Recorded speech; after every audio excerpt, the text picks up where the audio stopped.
అందరికీ నమస్తే. నేను మీ Swetha. Welcome to Tanvika kitchen. ఈరోజు వీడియోలో అందరికీ ఎంతో ఇష్టమైన స్నాక్స్ చేసి చూపించబోతున్నాను. అదే అండి, అటుకులతో ఒక సింపుల్ స్నాక్ రెసిపీ మీతో షేర్ చేసుకోవాలి అనుకుంటున్నాను.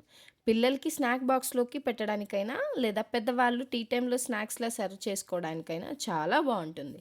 చాలా సింపుల్గా త్వరగా అయిపోయే స్నాక్ ఇది. ఒక్కసారి చేసి పెట్టుకుంటే 10 రోజుల పాటు స్టోర్ చేసి పెట్టుకోవచ్చు.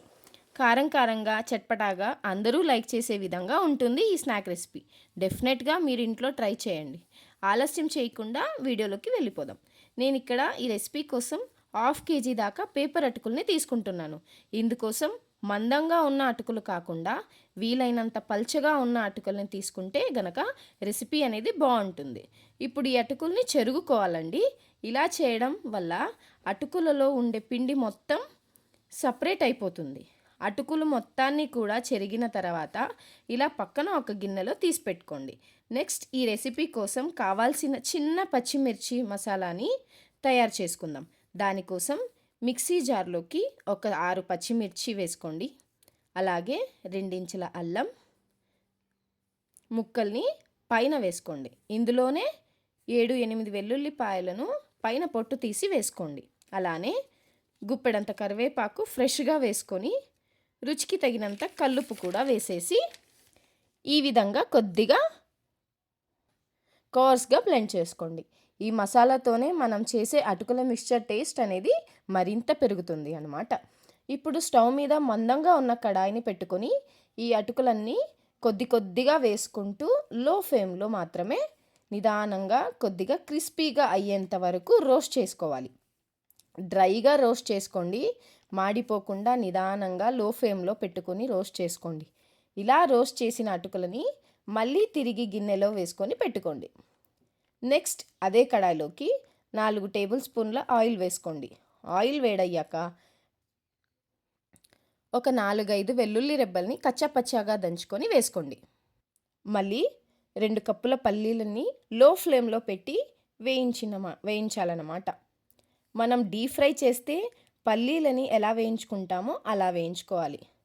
సో ఇలా కలర్ చేంజ్ అయ్యేంత వరకు వేయించండి. ఇలా వేయించిన తర్వాత ఇందులోకి ఒక గుప్పెడంత పచ్చి కరివేపాకుని కూడా వేసి క్రిస్పీగా అయ్యేంత వరకు ఫ్రై చేయండి. ఇవి వేగిన తర్వాత మనం ముందుగా గ్రైండ్ చేసి పెట్టుకున్న పచ్చిమిర్చి పేస్ట్ని కూడా వేసి పచ్చివాసన పోయేంత వరకు ఆయిల్ బాగా ఫ్రై చేసుకోవాలి. ఆ తర్వాత ఇందులో 1 టీ స్పూన్ పసుపు కూడా వేసుకొని కలుపుకోండి. ఇప్పుడు 1 కప్ దాకా పప్పులని వేసి ఒకసారి బాగా కలపండి. ఇవన్నీ కూడా లో ఫ్లేమ్లో బాగా ఫ్రై చేసుకోండి. ఒక 2 నిమిషాల పాటు ఫ్రై చేసుకొని స్టవ్ ఆఫ్ చేసేసేయండి. స్టవ్ ఆపిన వెంటనే అందులోకి 1 టీ స్పూన్ ధనియా పొడి, అలాగే 1/2 టీ స్పూన్ జీలకర్ర పొడి వేసి కలపండి. ఈ కడాయిలో ఉండే వేడికి చక్కగా మగ్గిపోతాయి అన్నమాట. ఫైనల్గా ఇందులోకి 1 టీ స్పూన్ దాకా కారం, 1/2 టీ స్పూన్ చాట్ మసాలా వేసేసి కలుపుకోండి. ఇక్కడ కారం కోసం ఎక్స్ట్రా స్పైసెస్ కావాలంటే వేసుకోవచ్చు. కారం తక్కువ తినేవాళ్ళు స్కిప్ చేసుకోవచ్చు. తర్వాత ఇందులోనే ఫ్రై చేసి పెట్టుకున్న అటుకులు వేసుకుంటే నిదానంగా కలుపుకోండి. స్టవ్ ఆన్ చేయకూడదు. స్టవ్ ఆపిన తర్వాత ఇవన్నీ చేసుకోవాలి. వేడికి మగ్గిపోతాయి. అటుకులన్నీ ముందుగా వేయించినాం కాబట్టి ఇక స్టవ్ మీద పెట్టి వేయించాల్సిన అవసరం లేదు.